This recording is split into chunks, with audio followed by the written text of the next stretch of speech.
Bismillahirrahmanirrahim. Today we will see how to solve rank of the matrix. So here we take 4 cross 4 matrix. R means हम solve कर रहे हैं rank by row reduce echelon form. ठीक है. अब हमारे पास first row में 1 है. ठीक है. यहाँ पे हमने रैंक फाइंड करने के लिए इधर अगर फर्स्ट रो में हमारे पास 2 होता या 3 होता तो हमने उसको 1 बनाना था. ठीक है. यहाँ पे फर्स्ट रो में हमें 1 चाहिए, फिर सेकंड रो थर्ड रो में 0 0 चाहिए, फिर सेकंड रो में 1 थर्ड रो में 1 डायगोनल में हमें 1 1 चाहिए, बाकी एंट्रीज जो हैं उधर 0 0 चाहिए. वहाँ तक सोल्व करना है कि हमें रैंक मिल जाए. जितना पॉसिबल हुआ 1 1 0 0 बनाते जाना है. जहाँ तक सोल्व हुआ वो फिर रैंक हमें मिल जाएगा. ठीक है. अब 1 हमारे पास था तो ये रो हमने एज इट इज़ लिखी. अब ये हम इसको सोल्व करेंगे R2 को.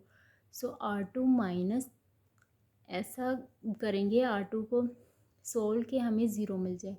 सो हम करेंगे R2 minus 2R1. R2 which is 2 minus 2 R1 1. So 2 minus 2 0. ठीक है. पूरी रो को ऐसे सोल्व करेंगे. R2 minus 6 minus 2 R1 minus 1. ये वाला यही रो इधर लिखी हुई है. ठीक है. अब R2 क्या है 5 माइनस 2 R1 2. ठीक है.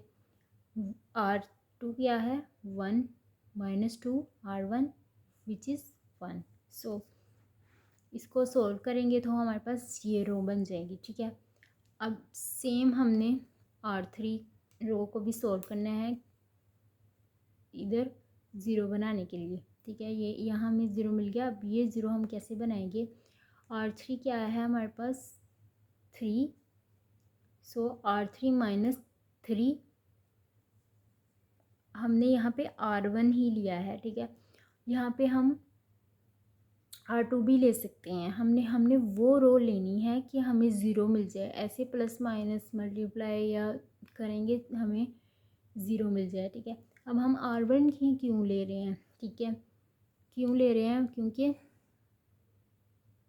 हम जब करेंगे R3 क्या है 3 माइनस 3 R1 हमारे पास 1 है तो 3 माइनस 3 ज़ीरो बन जाएगा. अगर हम R2 लेते हैं R2 तो ऑलरेडी ज़ीरो था तो वो उस पर इफ़ेक्ट नहीं हो रहा था. वो 3 ही हमें ऐसे रो लेनी है कि उसको सोल्व करें हमें जो चाहिए हमें वो मिल जाए. ठीक है. ठीक है.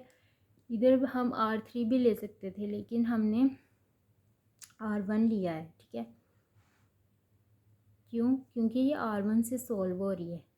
हमने सीक्वेंस से पहले ये नहीं करना. पहले एंड वाली रोज़ लेनी है. पहले उनको फर्स्ट रोज़ से सोल्व करना है. जो मतलब ऐसे सोल्व करना है जो इजीली सोल्व हो जाए वो रोज़ लेनी है. ठीक है.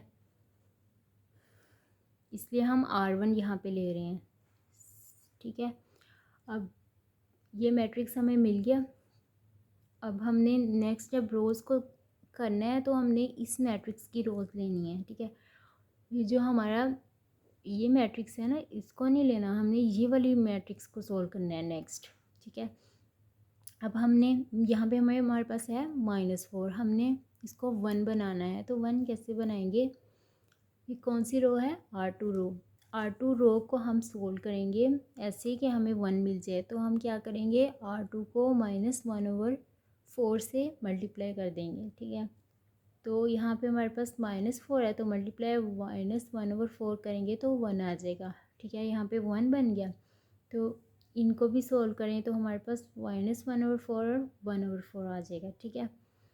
और ये रो एज इट इज़ लिखी थर्ड रो. हम इस मैट्रिक्स में हमने सिर्फ एक रो सोल्व की है. स्टेप बाय स्टेप चलना है हमने. ठीक है. अब नेक्स्ट मैट्रिक्स में हम थर्ड रो सोल्व करेंगे. यहाँ पे हमें 1 मिल गया. ठीक है. अब यहाँ पे हमने ज़ीरो लेके आना है. ठीक है. ज़ीरो कैसे लेके आएंगे. हमारे पास ये है R3 रो. R3 माइनस यहाँ पे क्या है हमारे पास, R2 का 1 है, तो R3 माइनस 8 R1 क्या है विच इज़ 1, तो R3 माइनस 8 R2 ज़ीरो बन जाएगा। ठीक है, R3 8 है, 8 माइनस 8 ज़ीरो। ठीक है, ज़ीरो बन गया। अब हमने R1 क्यों नहीं लिया, R1 इसलिए नहीं लिया, मतलब R3 ये इजीली बन रहा था R3 minus 8 R2, 8 minus 8 zero. ठीक है, तो मतलब यहाँ पे 1 ले लिया हमने R2 का, इजीली 8 माइनस 8 बन गया। -1 लेंगे तो उसको प्लस लेते, फिर पहले यहाँ प्लस लेते फिर माइनस, मतलब हमने इजी स्टेप लेना है, उन रोज़ को सोल्व करना है कि इजीली हमें मिल जाए। अब यहाँ पे हमें ज़ीरो बन गया, इसको भी R3 -2 -8 R2 क्या है -1/4, इस तरह इसको भी सोल्व करेंगे तो हमारे पास क्या आया, ये यहाँ पे भी ज़ीरो आ गया, यहाँ पे भी ज़ीरो, यहाँ पे -8 आ गया। अब ये मैट्रिक्स हमें मिल गया। अब यहाँ पे हमें 1 भी मिल गया, ज़ीरो भी मिल गया। यहाँ पे अब हमने ज़ीरो बनाना है। ठीक है, ऐसे 1 1 बनाते जाना है और इधर 0 0 वहाँ तक सोल्व करना है कि रैंक मिल जाए। अब यहाँ पे ज़ीरो कैसे बनाएंगे, ठीक है, सीक्वेंस से सोल्व करना है। पहले यहाँ पे 1, फिर 0 0, फिर 1, फिर नीचे 0, फिर ऊपर 0, फिर 1, फिर ऊपर 0 0, मतलब इस तरह स्टेप बाय स्टेप चलते जाना है फिर, और उन रोज़ को सॉल्व करना है कि जो इजीली सॉल्व हो जाए। ठीक है, अब यहाँ पे हमने ज़ीरो बनाना है, तो कैसे बनाएंगे, R1 R1 को वो रोज़ लेंगे कि जिसके साथ ये, अब यहाँ पे अगर हम R3 लेंगे तो R3 तो इसके साथ R1 के साथ ज़ीरो नहीं बनेगा, हम R2 लेंगे। ठीक है, R2 करेंगे R1 प्लस R2, -1 + 1 ज़ीरो। ठीक है, तो ज़ीरो मिल गया। अब R1 पूरी R1 में R2 को प्लस कर देंगे, R2 ये है, R1 ये है, R1 में R2 को प्लस किया तो ये आ गया। ठीक है, 1 एज इट इज़, क्योंकि ज़ीरो में 1 प्लस किया 1, यहाँ पे 0, यहाँ पे 7/4 आ गया, यहाँ पे 5/4 आ गया। ठीक है, अब ये रो एज इट इज़, इसको हम नहीं करना क्योंकि यहाँ पे हमें 1 था, यहाँ पे भी 0 चाहिए था, 0 भी मिल गया, यहाँ पे 1, यहाँ पे 0, यहाँ पे हमें अब 1 चाहिए, तो ये तो 0 है, कुछ भी कर लें, यहाँ पे 0 ही रहना है। ठीक है, तो अब इसको नेक्स्ट नहीं सॉल्व कर सकते। ठीक है, इसको भी नहीं कर सकते, यहाँ पे 1 भी नहीं बना सकते, इधर 0 0 क्यों नहीं बना सकते, यहाँ पे भी 0 है तो उसने इधर भी नहीं कुछ सॉल्व होना, तो इधर भी नहीं हो सकेगा। ठीक है, और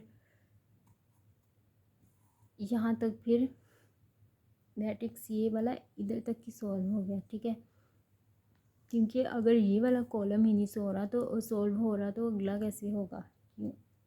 ठीक है, which means that we have 3 non-zero rows, first row non zero, second row non zero, third row non zero. ठीक है, यहाँ पे -8 है तो ये रो भी नहीं ज़ीरो पूरी हुई, यहाँ पे 1 है, यहाँ पे -1/4 है, यहाँ पे 1 है, यहाँ पे ये है, तो ये 3 non-zero रोज़ हमारे पास आ गई। ठीक है, अगर ये सारी मैट्रिक्स ज़ीरो होता तो हमारे पास उसका रैंक ज़ीरो होना था। यहाँ पे अब हमने वो देखना है कि हमारे पास कितनी रोज़ नॉन ज़ीरो हैं, वो रैंक होता है। अब ये भी ज़ीरो नहीं है रो, ये भी ज़ीरो नहीं है रो, ये भी ज़ीरो नहीं है, तो ये हमारे पास क्या हुआ, 3 रैंक। ठीक है, अगर ये सारा ज़ीरो होता मैट्रिक्स तो हमारे पास रैंक ज़ीरो होना था।